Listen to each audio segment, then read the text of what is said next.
Halo, salam sehat teman-teman semua. Ya, kita sudah memasuki Piala Dunia atau menjelang bergulirnya Piala Dunia. Jadi waktu lu nonton video ini mungkin ya 48 jam lagi Piala Dunia akan bergulir ya. Jadi ini gua rekam jam 9.15 malam hari Jumat ya. Em, kita akan bahas temanya kali ini soal Piala Dunia, soal pemain-pemain yang sudah pasti akan absen di Piala Dunia, kemudian yang terancam atau yang main tapi mungkin dalam kondisi yang tidak fit 100% atau mungkin yang dipanggil ke Piala Dunia tapi baru bisa tampil mungkin pertandingan kedua, ketiga atau bahkan di babak gugur ya. Jadi macam-macam nanti kita akan ulas secara menyeluruh dan juga apa dampaknya dari kekuatan tim nasional tersebut ya. Tapi sebelumnya gue mau kasih tahu sama lo, gue ada informasi sedikit. Jadi ini gue dapat kiriman buku dari teman gue, namanya Juan Siagian. Jadi ini dia, kita akan buka. Ini bukunya bagus banget, bercerita soal apa ya, momen-momen penting di setiap menit di masa injury time di sepanjang sejarah sepak bola. Jadi mulai menit ke 91 sampai dengan 120 dan dirangkum dalam satu buku ini. Jadi kita akan buka ya teman-teman semua. Ini terima kasih Juan. Nah, ini dia. Ini dia ya. Judulnya apa nih? Life itself is football extra time ya. Jadi extra time itu yang gue bilang tadi. Nah, mana nih? Gini ya. Oke, gini. Nah, ini jadi dia merangkum menit-menit yang momen-momen yang penting dalam masa extra time, menit 91 sampai dengan 120. Jadi buat lo yang tertarik silahkan cari di Tokopedia, juga udah ada. Nanti gua nggak tahu gue bisa ngedit linknya di sana atau enggak, tapi gua rasa kalau lo memang pengen beli bisa langsung lo masuk ke Tokopedia, terus lo ketik aja keywordnya ini ya, life itself is football edisi extra time. Oke. Jadi sekali lagi makasih lah Juan. Kita akan kembali ke pembahasan soal pemain yang akan absen di Qatar ya. Anyway, gue nanti akan meliput di Qatar mulai tapi gak dari pertandingan pertama, tapi dari babak pertandingan ketiga di grup ya, pertandingan terakhir di grup. Dan salah satu yang akan gue liput adalah pertandingan antara Ghana menghadapi Korea Selatan ya. Jadi kita akan melihat bagaimana ada pemain kebanggaan Asia Son Heung-min di sana, dan juga Denmark. Nanti pertandingan terakhir gue lupa lawan siapa ya, tapi gue akan ke sana juga untuk melihat Christian Eriksen. Ini pemain yang sangat gue idolakan walaupun gue bukan fans MU ya. Oke, sekarang kita mulai dari grup A dulu.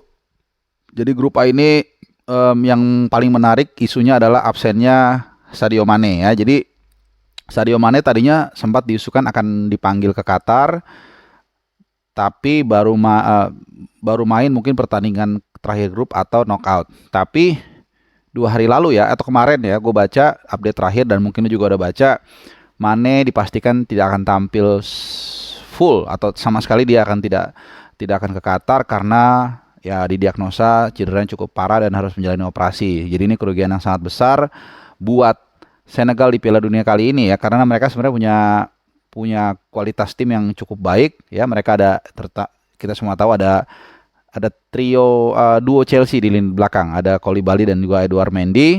Kemudian kalau kita ke depan ada Ismail Sarr, ini pemain Watford yang musim lalu cukup lumayan sebenarnya sebagai gelandang serang ya. Jadi sama ada backnya Milan ya, Fode Balotore, ini back kiri kalau nggak salah ya, yang kemarin sudah mencetak gol sama bagi Milan ya. Jadi cukup lumayan sebenarnya skuad Senegal, tapi dengan absennya Sadio Mane yang memang menjadi pahlawan bagi Senegal di Piala Afrika atau Nation Cup ya istilahnya, dan juga keberhasilan Senegal lolos ke Piala Dunia, keputusan Piala Dunia ini juga akibat jasa atau banyak kontribusi dari Sadio Mane. Jadi ini sebuah kehilangan yang sangat besar absennya Mane, tapi kita nggak tahu, kita akan lihat ya. Kadang-kadang absennya satu pemain ya bukan tidak mungkin juga memberikan kesempatan bagi pemain lainnya. Kita nggak tahu, yang mungkin ternyata malah bersinar ya. Seperti kata Picasso, kalau Anda ingin memulai sesuatu yang bagus, Anda harus menghancurkan yang lama gitu ya. Walaupun ini bukan maksudnya menghancurkan Mane ya. Oke, sedikit saja informasi. Pertandingan pertama Senegal itu akan menghadapi Belanda tanggal 21 November, itu hari Senin ya, ini jam berapa nih? jam 11 malam ya, jam 11 malam. Oke. Itu dari grup A. Em, ya kalau tim-tim lain gua nggak tahu ya, Qatar juga gua rasa kita satu pun gak ada yang tahu namanya. Kita ke grup B. Grup B ini ada Inggris, ya Inggris, Iran, United States atau Amerika, kemudian Wales. Nah, kita ke Inggris. Inggris mungkin udah tahu ya, yang nggak masuk itu Rhys James. Rhys James ini.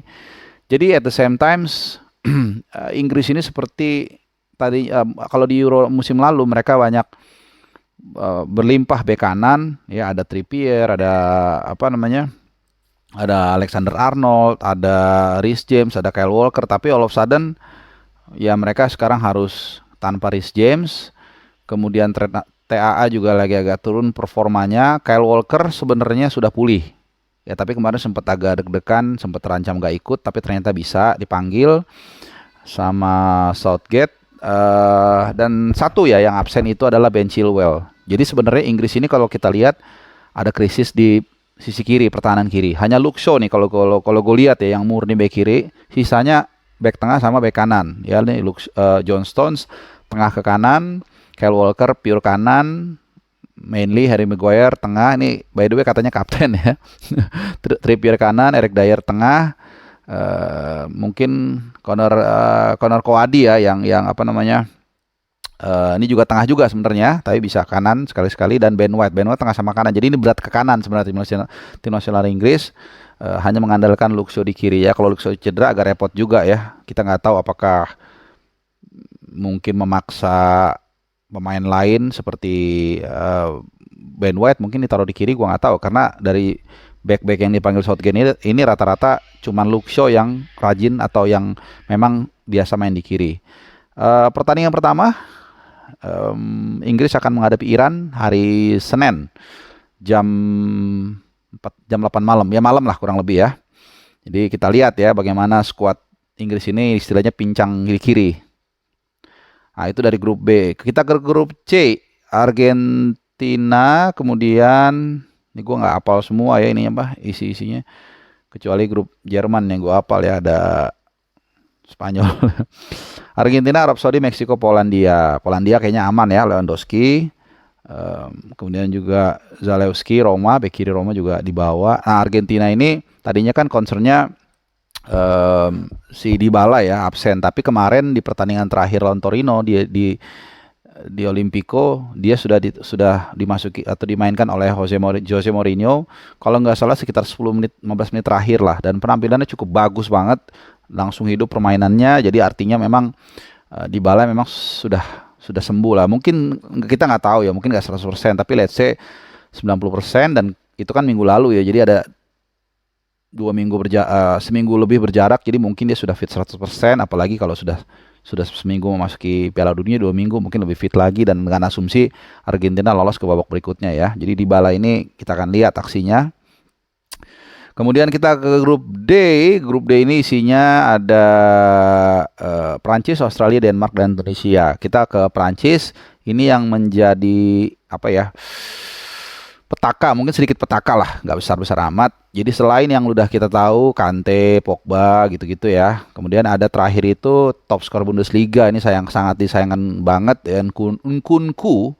Ini membela RB Leipzig yang menjadi top skor sementara, kalau nggak salah 12 gol, top skor lah pokoknya sementara.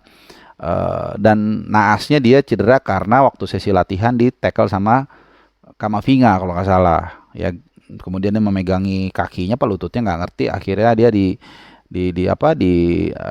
dipastikan tidak bisa ikut Piala Dunia. Udah confirm, Deschamps sudah mengeluarkan pernyataan dan digantikan oleh ini dia. Coba kita lihat dari boladong.id, Randal Kolo Muani ya. Ini pemain kalau nggak salah pemain lokal ini ya. Eintracht Frankfurt ya. Ini golnya cuma 5 kalau nggak salah. Cuman ya kita akan lihat, mungkin bisa jadi juga dia akan mencuat di Piala Dunia nanti, kita nggak tahu ya. Oke, itu dari grup D ya, dari Prancis. Di Prancis cukup banyak kehilangan pemain di luar langganan pemain senior, tapi juga ada pemain muda yang Kunku yang harus cedera. Ke grup GE. Nah, kalau grup GE ini bukan cedera ya, tapi tapi pemain yang katakanlah mungkin diharapkan dipanggil tapi tidak dipanggil. Jadi kita ke Spanyol dulu. Jadi Spanyol itu ada Thiago Alcantara yang menurut gua ini cukup menjadi perdebatan serius ya. Alcantara sebenarnya sangat-sangat penting kalau kita lihat perannya sebagai motor di lini tengah. Ya cuman memang dia kemarin week in week out cedera di Liverpool, jadi mungkin susah bagi Enrique untuk melihat secara secara objektif lah apakah Alcantara memang layak nggak layak atau tidaknya em, dibawa ke Qatar ya. Yang pasti kalau kita lihat skuadnya Spanyol ini memang sepertinya Enrique ingin mengoverhaul para pemain ini dengan pemain-pemain muda. Kita lihat usianya muda-muda banget. Ini kalau yang di atas 30 tahun ini cuman berapa orang ya? Coba kita lihat. Cuman Cesar Azpilicueta 33, terus Jordi Alba 33, Sergio Busquets 34, terus udah cuman 3 pemain yang di atas 30 tahun. Sisanya 30 atau ya di bawah 30 ya. Bahkan ada Gavi yang masih 18 tahun nih. Jadi luar biasa.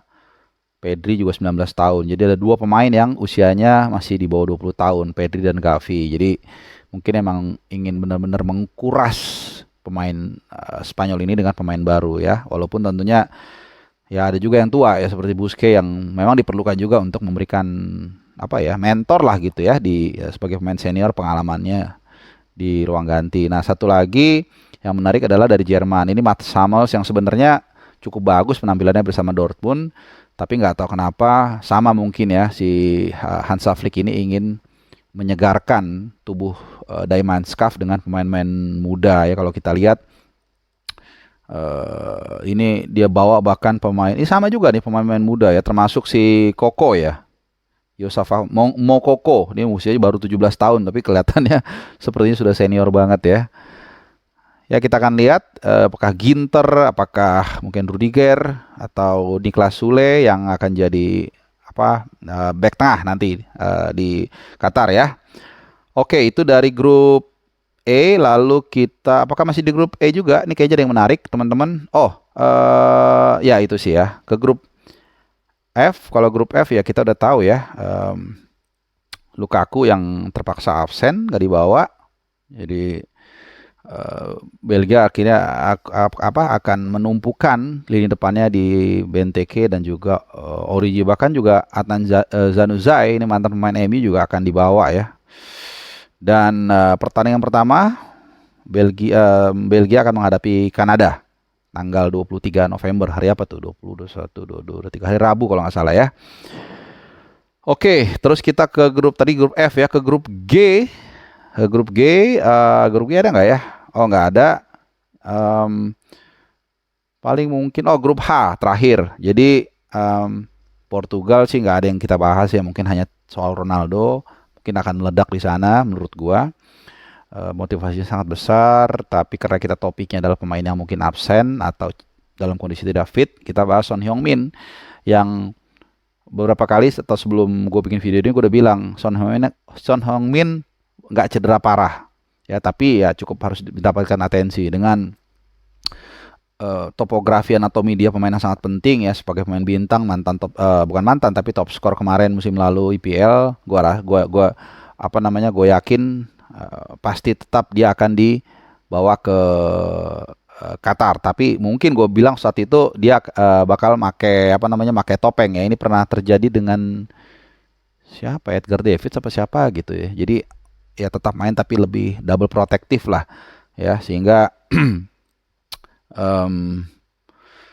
gue rasa dia tetap akan main bahkan dari partai pertama ya. Jadi kita akan lihat, ini juga partai yang gue bilang nanti gue akan hadir di stadion Ghana lawan Korea. Ini adalah pertandingan kedua di grup ya, mainnya di Education City Stadium di Al Rayyan. Ini hanya sekitar setengah jam dari Doha ya. Oke, itu dulu video gua kali ini terkait dengan pemain-pemain yang absen di Piala Dunia, pemain bintang yang absen di Piala Dunia, ataupun yang tidak dipanggil padahal ya cukup bagus penampilannya, ataupun yang dipanggil tapi mungkin dalam kondisi tidak fit 100%. Oke, terima kasih sudah nonton, salam sehat dan happy weekend.